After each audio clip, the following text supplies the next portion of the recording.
Kumusta mga kasaliksik? Maaaring pati ikaw ay nakakita ka na ng mga kakaibang bagay na mahirap paniwalaan pero hindi mo nga nagawang makunan sa kamera. Pero pag-usapan natin ang mga kakaibang bagay na iyon na nagawang makunan sa kamera ng mga tao.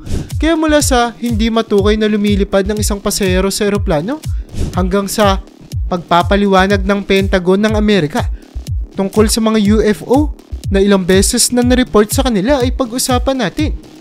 Ang 10 nakakagulat na pangyayari na nagawang makuhanan ng mga tao sa kamera. Kaya kung handa ka nang mapanood ito ay simulan na natin. Number 10, hindi matukoy na lumilipad. Noong Marso 2018, habang nasa eroplano papuntang Turkey ang babaeng si Kerry, may napansin siyang kakaibang bagay na lumilipad sa ibabaw ng Aegean Sea. Sa bintana kasi ng eroplano, nakita niya ang isang madilim na bagay na tila bumabagsak sa mga ulap ng dagat at biglang nagbago ng direksyon. Ang kakaibang bagay na ito ay nag-iiwan ng bakas sa likuran nito at hindi mukhang isang karaniwang aircraft lamang. Isang pilotong nagsabi na maaaring isa lamang itong eroplano na lumipad sa mas mataas na altitude kaysa sa eroplano ni Kerry.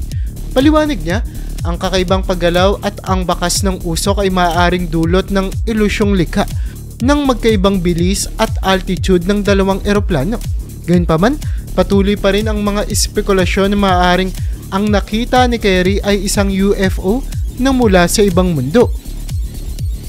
Number 9, field trip ng mga otters. Noong April 17, 2024, habang nasa Singapore Airlines flight patungong Vietnam, si Medi, napatingin siya sa labas ng bintana ng eroplano at halos hindi makapaniwala sa kanyang nakita. Isang pamilya ng mga otter ang naglalaro sa tarmac ng paliparan. 6 na smooth-coated otters. Karaniwang matatagpuan sa mga ilog at reservoir ng Singapore ang tila nagdesisyong mag-explore sa abalang paliparan. Ang mga pasahero ay tungtuwa sa kanilang nasaksihan. Subalit agad na kumilos ang mga tauhan ng paliparan upang tiyakin ang kaligtasan ng mga otter at ang maayos na operasyon ng paliparan. Maingat na ginabayan ng ground staff ang mga otter palayo sa eroplano at patungo sa isang kalapit na kanal. Hindi ito ang unang beses na nangyari ito dahil noong 2017 ay may ganitong insidente rin na naganap dahil sa malakas na pag-ulan. Dahil dito, laging handa ang wildlife management team ng paliparan na tugunan ng ganitong mga pangyayari ng may pag-iingat at kahusayan. Number 8, ang paglipad ni Joe Walker. Ngayon, hindi ito kwento ng isang pasahero, ngunit nararapat itong mapabilang sa ating video. Alam mo ba na isa sa mga unang mamamayang Amerikano na nakarating sa kalawakan ay nagawa ito ng hindi sinasadya? Ito ang kwento ni Joe Walker, isang test pilot para sa NASA, at ang North American X-15, isang experimental rocket-powered aircraft. Noong Hulyo 19, 1963, sa Flight 90, gumawa ng kasaysayan si Joe Walker sa pamamagitan ng pagpilot ng X-15 patungo sa altitude na 66 miles na lampas sa Kármán Lake, ang international na kinikilalang hangganan ng kalawakan. Bagamat idinisenyo ang X-15 upang abutin ang Kármán Line, ang misyon ni Walker ay para lamang sa pagsubok ng mga kakayahan ng sasakyan. Gayunpaman, itinulak niya ang X-15 sa kanyang mga hangganan. Sa kanyang paglipad, narating ng X-15 ang bilis na 3,711 miles kada oras at isang altitude na 347,800 na talampakan. Ang misyon ay tumagal ng mga 12 minuto mula sa paglunsad hanggang sa paglapag na may rocket engine na nasunog ng humigit kumulang 85 segundo. Dahil dito, naging unang sibilyan si Walker na hindi sinasadyang nakarating sa kalawakan. Number 7, kulay rosas na UFO. Ngayong taon sa isang pangkaraniwang biyahe mula Luton, England papuntang Shawnee, Poland, nakaranas ng kakaiba ang 36 na taong gulang na si Denisa Tenas, isang flight attendant ng Wizz Air habang kinukuhanan niya ng larawan ng kahangahangang tanawin ng gabi mula sa bintana ng eroplano. Nakuhanan ni Denisa ang 4 na kakaibang hugis na pink na orb, kulay hot pink. Ang mga orb na ito ay mukhang gumagalaw ng independent at hiwalay sa tanawin ng lungsod sa ibaba. Sa una, inisip ni Denisa na ang kulay pink ay maaaring refleksyon lamang ng kanyang uniforme. Ngunit hindi pala ito ang kaso. Ang kakaiba pa rito ay kahit na nasa libo-libong talampakan sa ere, walang turbulence at wala ring kaalaman ng piloto tungkol sa anumang bagay na malapit.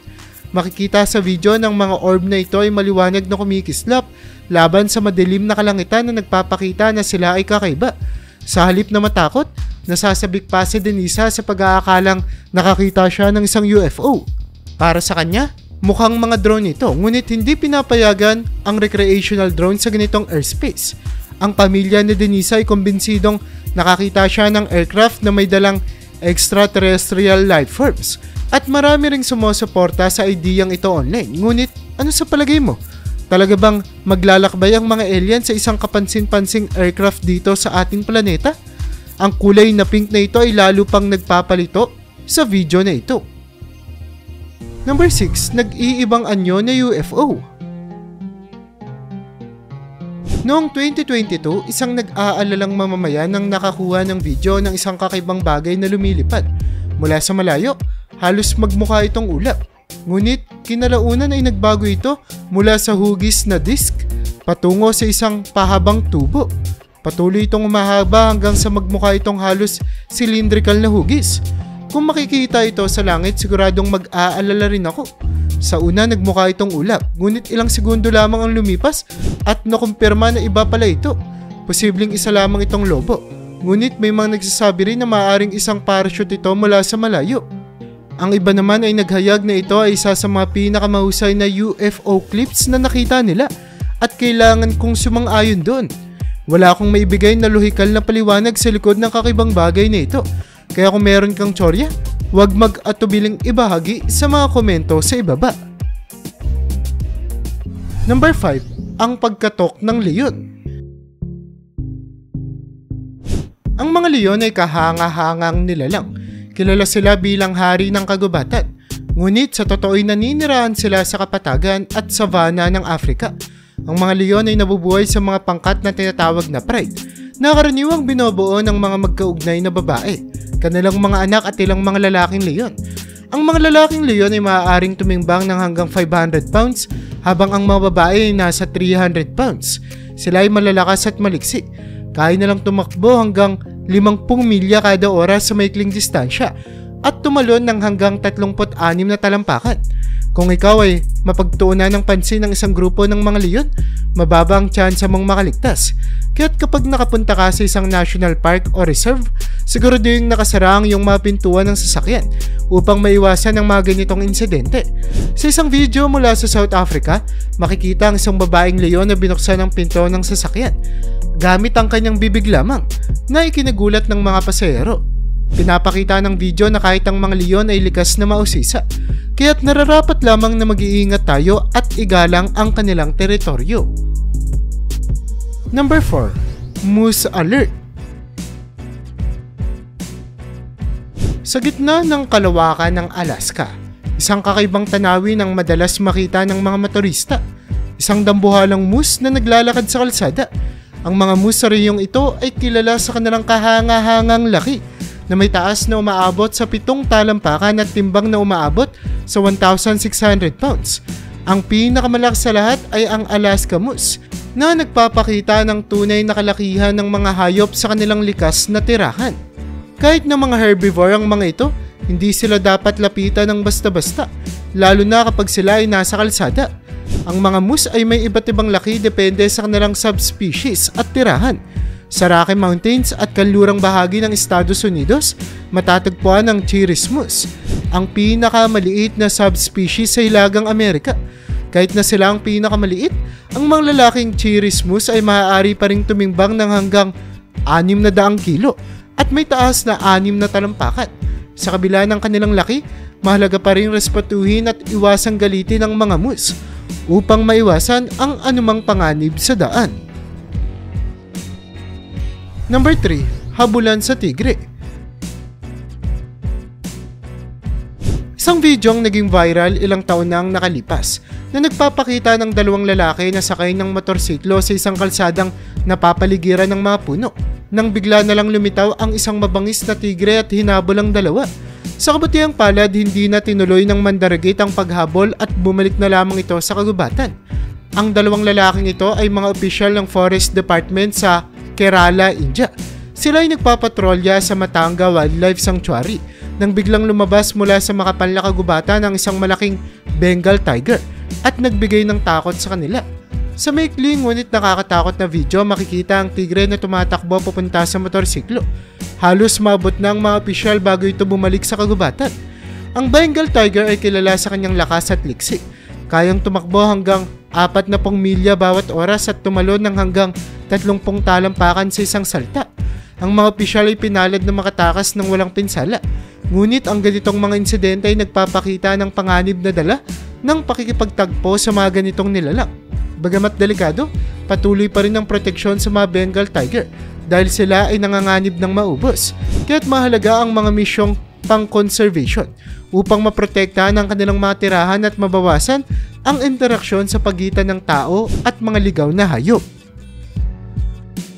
Number 2, grupo ng mga UFO. Sa pagitan ng 2014 at 2015, ilang piloto ng US Navy ang nag-ulat na nakakita ng mga UFO na sumusunod sa kanilang mga sasakyang panghimpapawid habang nagsasanay sa timog silangang baybayin ng Amerika. Ang mga pilotong nakatalaga sa aircraft carrier na USS Theodore Roosevelt ay nakaranas ng maraming beses ng mga hindi matukoy na aerial phenomena habang lumilipad mula Virginia hanggang Florida at maging sa kanilang deployment sa Arabian Gulf. Isa sa mga piloto, si Lieutenant Ryan Graves, ay nag-ulat na nakakita ng mga UFO araw-araw sa loob ng ilang taon sa restricted airspace malapit sa Virginia Beach. Inilarawan niya ang mga ito bilang walang nakikitang pakpak o exoplanets at tila alam ang presensya ng mga piloto. Aktibong umiikot sa mga paligid ng kanilang mga sasakyang panghimpapawid. Ang mga UAP ay na-detect sa iba't ibang sensors tulad ng radar at infrared cameras na nagbigay ng dagdag na kredibilidad sa mga sightings na ito.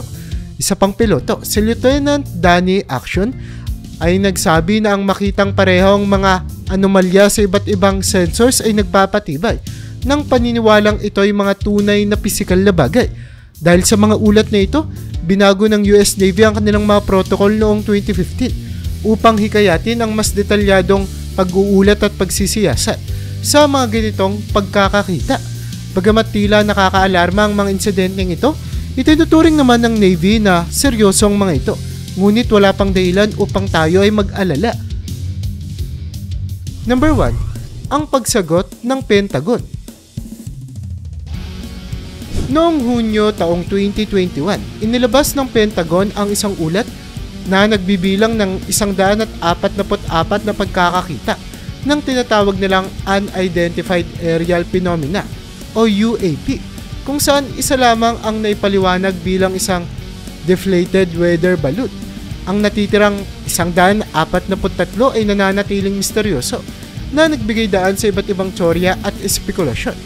Ang muling interes ng Pentagon sa mga UAP ay nag-ugat sa mga alalahanin sa pambansang seguridad at kaligtasan ng paglipad, lalo na't karamihan sa mga pagkakakita na ito ay nagaganap sa mga restricted na airspace. Bagamat marami ang naniniwala ng mga UAP ay maaaring mga dayuhan, marinding sinabi ng Pentagon na wala silang nakitang ebidensya na sumusuporta dito. Ayon sa kanila, ang ilang UAP ay maaaring dulot ng sensor errors, spoofing o maling pagkakaintindi ng mga observer. Patuloy naman ang kanilang pagsisiyasat upang mabigyan ng linaw ang mga ganitong insidente. Ngunit hanggang ngayon wala pang matibay na ebidensya na magpapatunay na ang mga ito ay galing sa labas ng mundo.